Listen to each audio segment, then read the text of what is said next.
Hey guys, what's up and welcome back to my channel. So today we're going to talk about a case in the country music scene.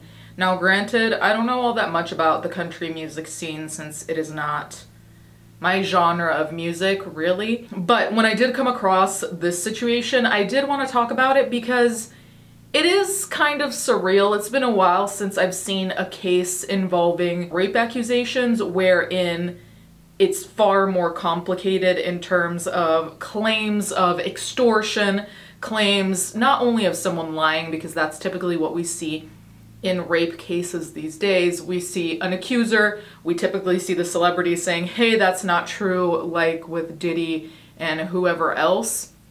In this case, it seems far more complicated with reasonable doubt as opposed to just Diddy being like, nah, I didn't do that.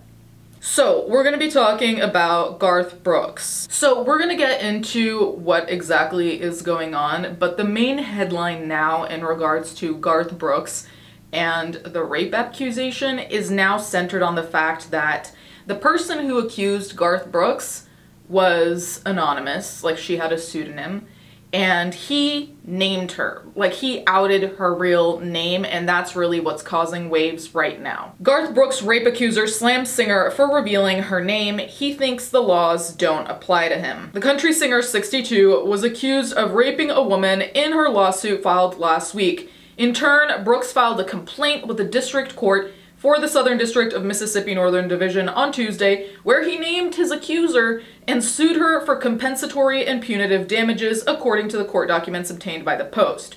Brooks said in the docs he wants compensatory damages caused by his accuser's intentional infliction of emotional distress, defamation, and false light invasion of privacy. The accuser's legal team released a statement after her name was included in Brooks' filing. Garth Brooks just revealed his true self. Out of spite and to punish, he publicly named a rape victim, the statement read, which was obtained by the Post. We're going to talk about what exactly she claims happened. That being said, as of right now, it has turned into a shit show because while, of course, the central focus is her rape case, was she raped, was she not raped, all of those determinations that'll be made in court, a lot of the attention is now turning to, oh my god, she was named, her name is out there, which obviously is important. Obviously it's an invasion of privacy if you want to be anonymous and someone just throws your name out there. But now we're focusing more on that than actually what happened, which I don't think is going to be helpful for the alleged victim or anyone, honestly. I still don't agree that it's right, but I think we need to keep our eye on what actually is the most significant thing, and I already think this is turning into a circus. But with no legal justification, Brooks outed her because he thinks laws don't apply to him. On behalf of our client, we'll be moving for maximum sanctions against him immediately, the legal team added. On Tuesday, Brooks filed an initial complaint where he referred to himself as John Doe and his accuser, who allegedly worked for Brooks as a hairstylist, as Jane Roe. Brooks asked a judge to grant both parties anonymity in the case. He also claimed his accuser tried blackmailing him into paying her millions of dollars. So this is a central thing, the blackmail and millions of dollars. Keep that in mind because we'll come back to it. But in his second complaint, Brooks named both parties and said he will suffer irreparable harm to his reputation, his family, and his career if his accuser is allowed to continue her quote-unquote attempted extortion, defamation, and false light invasion of privacy. Garth alleged that the accuser asked him for salaried employment and medical benefits, and when he wouldn't agree to her demands, she responded with false and outrageous allegations of sexual misconduct. So, one thing I'm gonna say, I have no particular opinion on this case because honestly, there's just so little out here at the moment, and like I said, so much is now focusing on the anonymity or lack of anonymity that we really do not know shit about this case, about like what actually potentially happened, what's going on. So my opinion is basically non-existent, though I really just don't think he should have outed the name, because even if this person is extorting you, if we're gonna look at optics, which unfortunately, if you're a celebrity, you're always gonna have to look at no matter how devastating what you're going through is. If you're gonna look at optics, it looks really fucking shitty if someone's accusing you of rape. They want anonymity. If you're accused of rape, whether you did it or not, if the accuser wants anonymity, it will always be in your favor to just respect that. Even if the person is trying to take your money, if they're doing a bunch of fucked up shit, as hard as it might be to swallow, you still have to do that, because in the meantime, shit will get so much more messy, like now, if you name them. Because now, the narrative that's running, whether it's true or not, doesn't even matter, because it's the news, who cares about truth? Now the narrative is, you not only raped someone, but you also didn't care about their anonymity. So people will come to conclusions really fast. And does that matter legally, what conclusions people are coming to? No. But if you're worried about your career, if you're worried about your reputation, your name, that will destroy your name. A lot of people won't follow up and even see the conclusion of this case. They've already decided. So you shot yourself in the foot with that one. The much too young singer claimed his accuser sent him a letter on July 17th where she threatened to file a lawsuit against him unless he paid her millions of dollars. Now, I'm not trying to get conspiratorial or anything of the sort, but first of all, if you're trying to blackmail someone, I thought we all collectively knew you don't give them evidence. You don't send letters.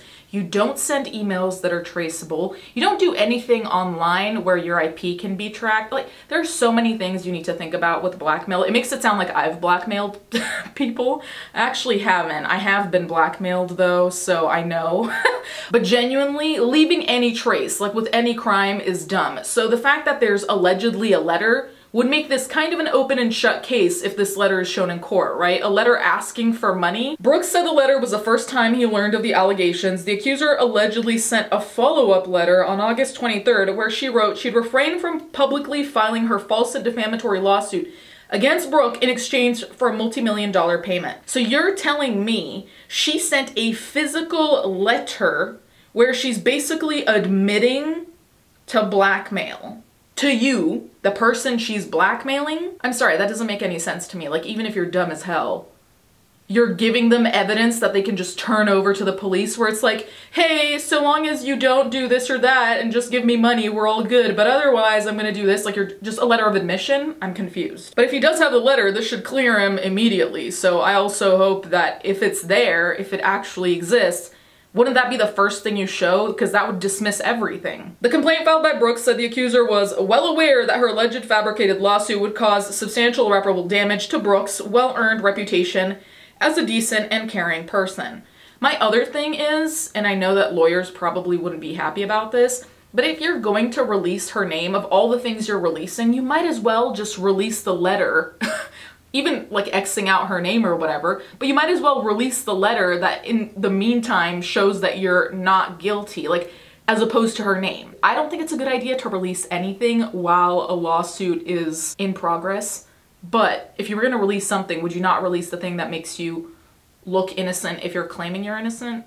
Anyway. Brooks said the accuser worked for him as an independent contractor for 15 years before she relocated from Tennessee to Mississippi in 2020. He claimed she encountered financial difficulties and requested financial assistance from the Grammy winner.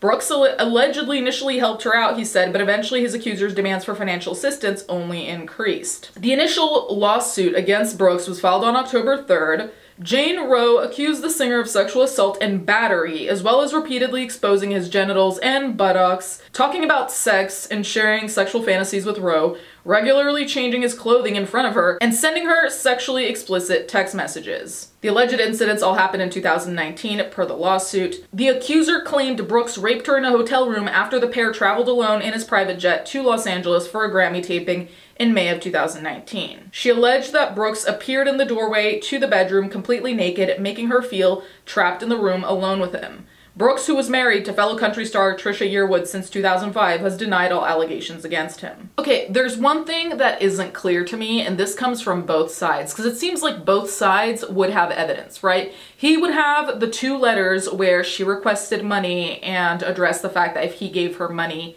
she wouldn't come out with these allegations, right? So that apparently exists. On her end, apparently he was sending sexually explicit text messages. So now my question is, do these documents exist at all, or are they just things that they're saying that casually he lost the letters, or casually she doesn't have record of the text messages and there is no record of the text messages maybe. I don't know. I hope that these are the main things they're showing. Basically, this case, in my opinion, would be open and shut if either of them can prove what they claim to have. Regardless, I was looking at the comments under the New York Post article, and so the top comment here says, "What's the issue? If everything she claims is true, she'll win her lawsuit and be vindicated. If you want to accuse someone of a crime, you should expect no privacy unless you're a minor or a specific law stipulates as such." And someone else responded, "If it were true, she would file a police report." And someone else said, "She's clearly lying and expected a heavy payday with her lawyer aiding and abetting to the fraud. Her being named is called transparency since the lawyer clearly doesn't know what that is.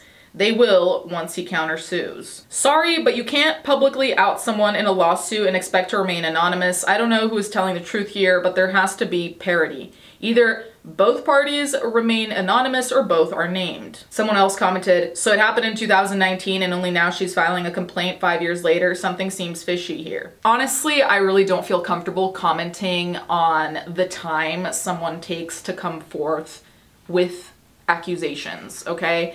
That to me, if there's trauma allegedly, I don't feel comfortable being like, you should have come out the moment it happened. Do I think if you get raped, you should immediately go get a rape kit done? Yes, I do, of course. That being said, in terms of publicly coming out, I don't really feel like I can say, because that level of trauma, I don't know. I don't feel comfortable with that. That being said, I do tendentially agree with the anonymity thing. If you want to stay anonymous, I can understand why you would, but at the same time, if you are accusing someone, especially a big name, I don't think it's realistic that that will actually work. Also because if you are accusing someone of that big of a crime, in my mind, you gotta be able to really back that up, and with anonymity, as much as I can understand it's for security, whatever, you are accusing someone of a crime. So like, you should put your face on that, unfortunately. Or else, you know, I don't know. I almost feel like being anonymous in certain cases will push people to look further into your identity as opposed to just being named, but that's just me. I do think there is something to say about staying anonymous while you're accusing someone of such a big crime. I don't know. I can see both sides of it, but I just feel like being named adds a level of transparency, which will make people a little bit more likely to actually hear you out, in my opinion. But all of this is super messy, and I just hope that whatever proof they claim they have, they end up showing, because this is already turning into a rather convoluted thing, and I really don't know what to make out of any of it. Anyway, you guys can let me know what you think in the comments down below. Thank you guys so much for watching. Thank you to my patrons, as always, and I'll catch you guys next time.